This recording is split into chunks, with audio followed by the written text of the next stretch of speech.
It was right at the end of March. So I'm going to kind of dive into now how we met. Let's hear it. So it was right Well, at the... your version. Yeah, my version. These versions are always different whenever we like tell anyone, or I mean, I think it's mostly playful on your part. It's fun to play it up because you'll hear it now, but there's a lot of ways to make it kind of like pretty entertaining. Well, we were talking about it today at lunch, and she called me a stalker, first of all. So there you go. I also like slid into her DMs, so that as well, which is true. That is actually part of the story.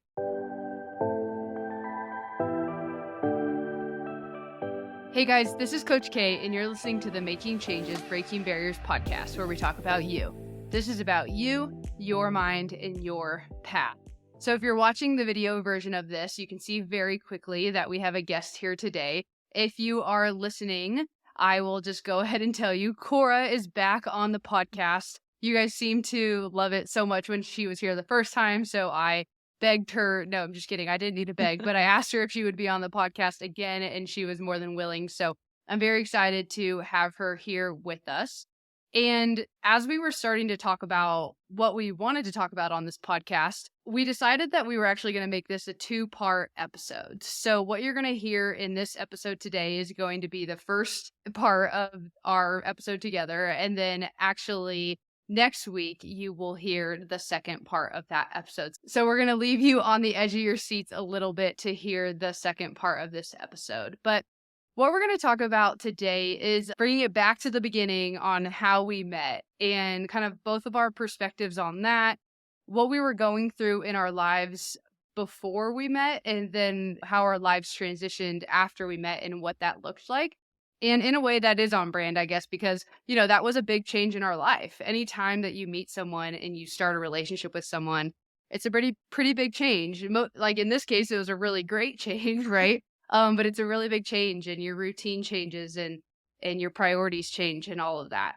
So that's what we're going to talk about first. And then the second part of this series, I guess we'll call it, we're going to talk a lot about laughter and what laughter means to Cora and I and how it plays a really big part in our relationship, some of the benefits of it, and kind of what that looks like within our dynamic. So that's what the time with Cora is going to look like. So we'll just kind of go ahead and get ready, get into it. Yeah. So what we're going to start off with, and Cora, I'll have you go first if you don't mind, is first kind of just diving into what each of our lives looked like from either a relationship standpoint, career, moving, all of that, right before, or, you know, the few months leading up to when we first started talking to each other. Yeah, absolutely. Well, first of all, thank you for having me back. Yes. To you and to your listeners.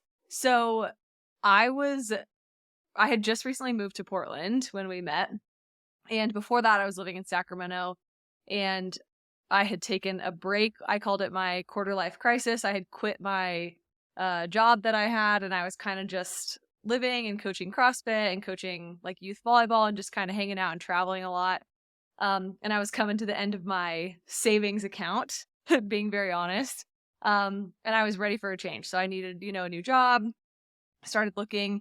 And then I was also in a relationship that was not one that was going to... No, you've never been in a relationship before me. No, yeah, I know. I was in a relationship that was just not going to be my forever relationship. Right. And so I needed to kind of move on from that. And I was really looking forward to starting fresh. So I was looking at jobs that were in Hawaii, that were in Portland, that were kind of in different places that would take me out of Sacramento and help me to start over, both from a relationship and a professional perspective. I was just ready for a change. So for me, I was really excited to come to Portland and like make some new friends. I still had some college friends that lived there. Even though you were supposed to go to Hawaii. I was supposed to go to Hawaii. I got a bait and switch. Thank you, Matt Carroll.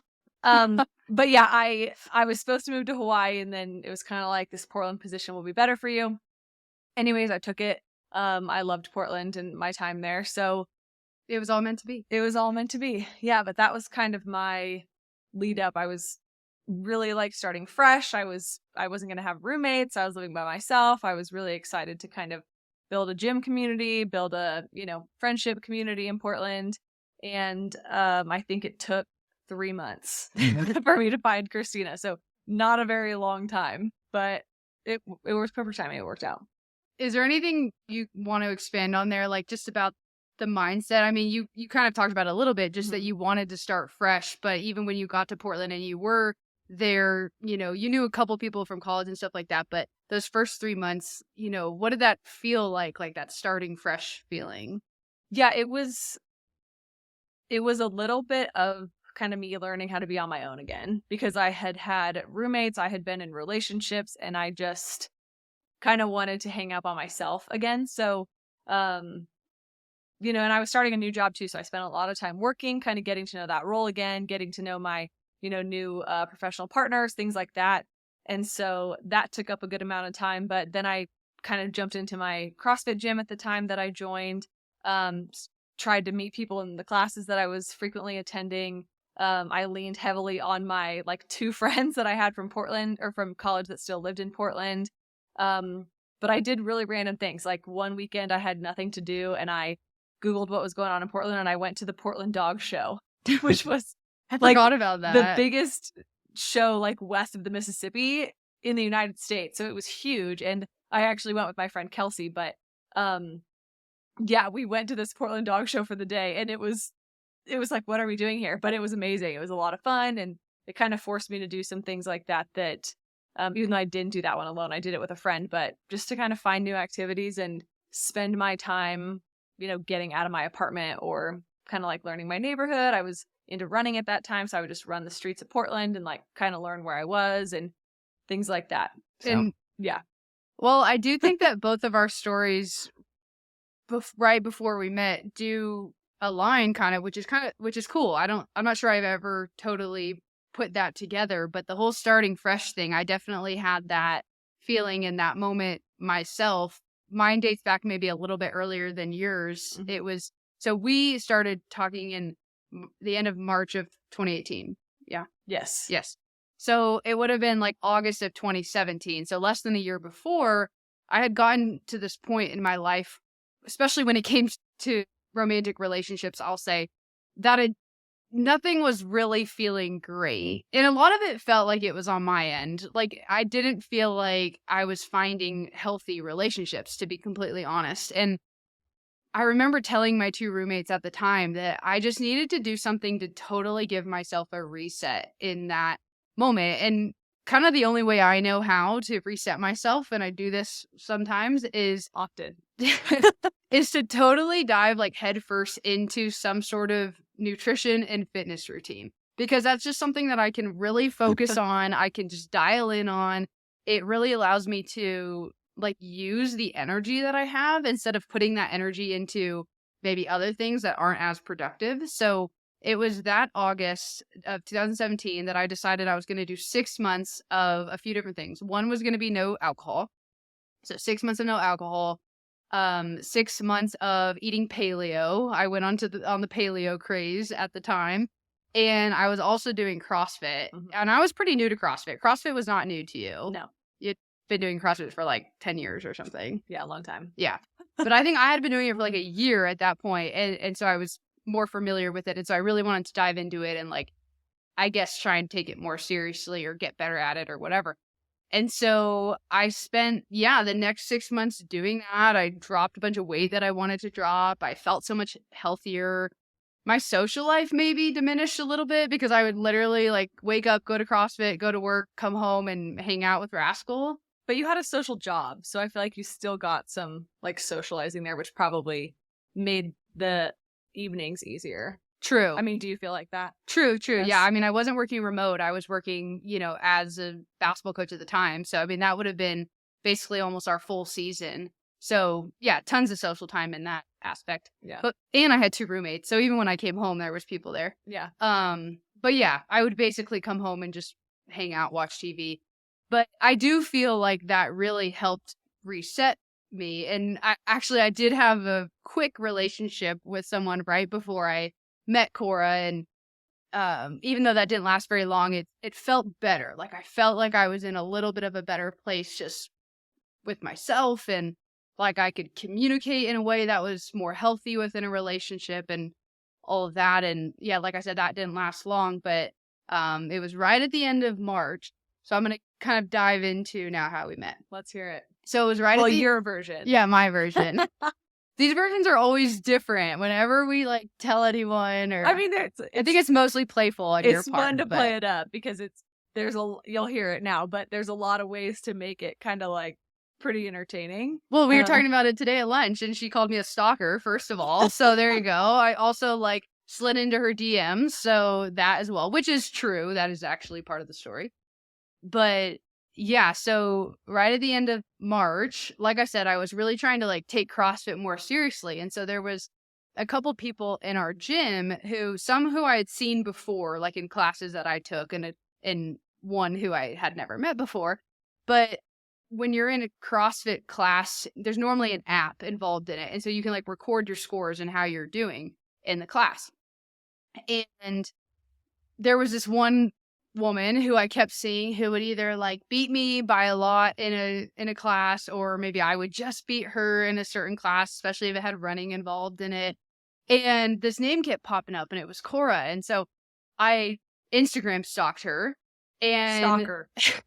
she had videos on her Instagram of like her doing backflips and just doing like handstand push-ups, and clearly she was just, a lot better than me at a lot of these skills in CrossFit. So I legitimately had a desire to work out with someone like that, like Cora, who was going to maybe help push me and get me better, maybe even do some like extra workouts together and stuff like that. So like I said, I found her on Instagram, and I crafted this message to her, which I'm actually going to read to you guys right now. So this was on March 28th, 2018. I said, "Hey, Cora. So this is super random and a little crazy, I know, but I keep seeing your name on the Wodify app for CrossFit Stumptown. I've been meaning to introduce myself, but I don't think we go to any of the same class times," which we did talk about later, and like I don't think we never had overlapped. Yeah, I said, "I've been going to CrossFit Stumptown for just about a year now, and recently have been feeling like I would really love to start making myself more part of the CrossFit Stumptown community. I think it would be really helpful for me to have people to work out with and push each other and just make the time in the gym a little more fun. Anyways, I thought I would just introduce myself. Did you recently move to the Portland area?" So I sent that message. Take it for what you want, but legitimately my intentions were to find a workout partner in that moment. Although I will say, and then Corey, you chime in. Okay. That, well, I guess it was maybe after we had sent a couple messages back and forth. I remember then starting to feel like, and I even asked my roommate, "Do you think Cora would be like into girls?" I just wasn't sure from her Instagram page. So the thought definitely came into my mind pretty quickly. But what was your perspective on that? I think I just was probably, okay, so I moved to Portland and joined that gym it was like 5 blocks from my apartment. And I joined that gym to make friends. Like I jumped and did free week trials at probably 2 or 3 other gyms before. And I liked the vibe the best at CrossFit Stumptown. So I joined that gym to make new friends, especially like in the area. And it seemed to have like a little bit of a younger community. We were 27, 28 at the time. And so, that's why I joined that group. So then I was really excited when I got a message. I was like, "Ooh, cool. And maybe a new friend," And you had made a couple friends before me. At the gym? Yeah. Yeah, kind of. But like very much just during class friends. Like I'd never hung out with anybody outside of the gym yet or anything like that. Okay. Okay. So yeah, I was just excited. I don't think I thought anything else either until we started like chatting more. So then I said, "Hey, I've seen your name too, so I'm glad you sent me a note. I moved up here end of last year for work. How about you? What time do you normally work out? I'm either super early mornings or evening classes, but I agree having people to push against probably is what I meant there, and compete with makes it more fun."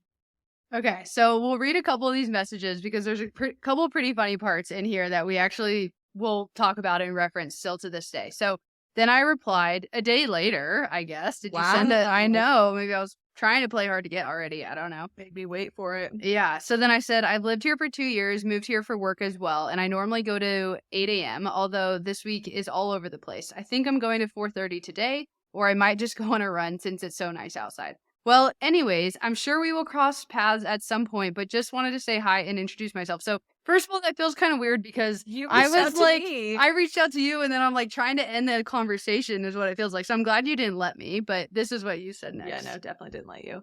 Okay. And of course, I'm gone the rest of the week. Haha. Well, I'm training for a half marathon, so I've been running too. If you ever want a running buddy, let me know. But let's figure out a time to work out at the gym. Danny and I are going to try to coordinate too so we can train together. You definitely should join.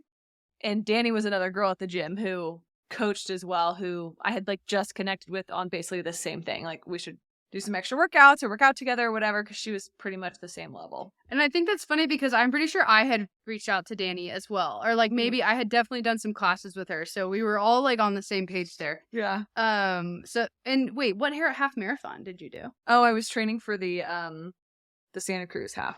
Oh, that's right. That's right. Okay, so the last message that I have screenshotted on here is actually, I'll just read it. I say, hey, hope you had fun in Montana. I'm doing a social media cleanse the next month. So just figured I'd be proactive and send you my number. And then I send my phone number. So again, another funny thing where it's like, I don't even remember if I did a month-long social media cleanse. Maybe I did. I mean, we didn't message again until May 5th. Yeah, true. So I guess I did do it, but it was a great way for us to get each other's numbers too. Yeah. So yeah, anyways, then we start messaging back and forth and we always talk about this funny moment. Do you want to say it? Sure. So this is kind of where like our stories differ a little bit, but this is the actual truth. So we'll see. Christina, we start texting and then she's, I think we figure out a time to work out or something. And I say, hey, yeah, if you ever want to do a workout or like grab a coffee, let me know. And she responds, yeah, let's definitely do a workout. So again, I was excited to then make a friend, or I don't even know if I was interested yet on that level, but I was excited to make a friend. So I was like, yeah, or we can do coffee. And she just totally shut it down. She's like, yeah, no, or a workout. And I mean, I don't know. I think I'm just very particular about like friends. So I knew for sure at that moment that I wanted to work out, but I wasn't so sure about the coffee piece of things. Even though I definitely was interested already. Yeah, I don't know. So then, I mean, the texting continued, and I'll say that there was another piece of communication that happened that first really kind of a light switch went off for me that maybe this is something more than just like a workout partner or even just more than a friend. So well, it only worked out one time when I sent that text. Yeah. So. Yeah. We had met one time. We went to the same workout class and that went well. It was fun. I won. So it was great. I almost caught you on the thrusters. Yes, you did. But yeah, I had running in it. So, but that one, you were at Michaela's baby shower. At my shower, and you were drinking a little bit. Yeah, I mean, all of our friends were there. We were just hanging out. Yeah, just hanging out. And I mean, I just said, like, when am I going to see you again? Oh, yeah. Cora just texted me, when am I going to see you again? And that, I don't know if you say that to your friends, like, when am I going to see you again? It just definitely felt like a little bit more than a friend message. So, yeah, anyways, the light switch went off. And from there, we planned our first date. You want to say anything about our first date? Well, we didn't. I don't know if we would have called it a date, but yeah, we didn't know it was a date yet. But it quickly became a date, but we didn't know walking in that it was a date. And now knowing us now, it's even more funny, I think, because we're in bed at like 8:30 every night. It's pretty consistent. I wasn't that way then, though. Yeah, no, neither of us were. So we're both, we're in bed early now, but we weren't like that then. And I think I was landing in Portland at like 8:30 or 9:00 p.m. on a Sunday night. Had to work the next day. And it was like, somehow that became, let's hang out when you get home. Or Christina was like, I can pick you up from the airport, but I had driven, so that wasn't even an option. So I was like, well, I can just jump in my car and then come pick you up and we can go grab dinner. And I was like, sure, yeah, sounds good. But it was so late. Yeah. So late. Again, like my head is turning, like she's landing late and going to pick me up for dinner. So, yeah, I mean, even though we didn't know it was a date, again, I felt like there was a big effort being made here to like land and come and pick me up for dinner. Mm-hmm. Not only like just meet somewhere, she's going to come pick me up. Yeah. So. And then it was all kinds of like, tension and. So then we're sitting in Wayfinder in Portland, actually. If you've been to Portland, been there, it's a good place to go. And, you ordered the burger salad. I ordered a burger salad, which I've never done before. Cora then proceeds to order the same exact thing, which she does not like ordering salads at restaurants either. We've never ordered that before. So it was clearly And nerves were never again happening. since. Yeah. And, you know, we were asking questions. I think at some point I asked, you know, like, are you dating anyone? Or what did I ask that then you said, like, I've dated both men and women? No, well, you asked me like about a situation or something, and then I said, oh yeah, well, like I had an ex-boyfriend, da-da-da. And then I was like, but then my ex-girlfriend did this or something. Yeah. And you were like, oh. Yep. So then I knew I had a chance. Then I really knew. Barely a chance. Hey. I'm just kidding. Yeah, so then basically after that, we were inseparable. We won't go into like all of, you know, the details preceding that, but that was the start, and the romance started, and we were both very giddy and very excited, and there was, I mean, at least from my perspective, you can chime in, but there was never many moments of doubt. Like, we both made it very clear that we were very into each other, and we very much wanted to spend as much time as possible together. And that was really like just fun. Like, there was a lot of joy in that. There wasn't games being played, and there wasn't so much like second guessing everything. It just was, we just communicated with each other, and we actually still do that to this day. I feel like very clearly that this is what we want, you know?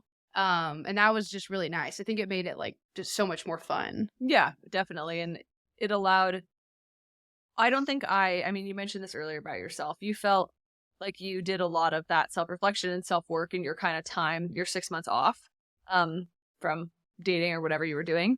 I don't feel like I necessarily felt that or was recognizing those things until we got together.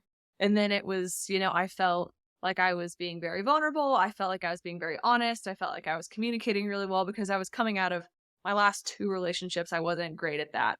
And that was definitely something I wanted to find, you know, that I knew I had and I had been like in the past, but I wanted to find that again. And so it was kind of really fun for me to then be feeling that and have you be so excited about me, even when I was like leaving the CrossFit gym and saying, okay, see you later. And then I call you 3 seconds later and I'm like, do you want to hang out with me?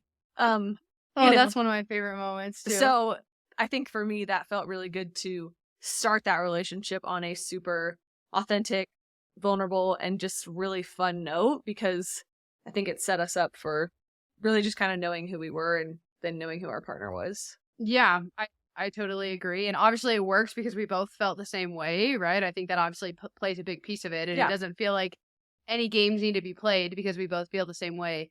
But yeah, I think we joke about this sometimes because we've talked about all of our previous relationships and stuff. And we talk about how the timing really just was great. And maybe if we would have met a little bit later, it would have still been great. But we talk about how if we would have met in college, it never would have worked. Yeah.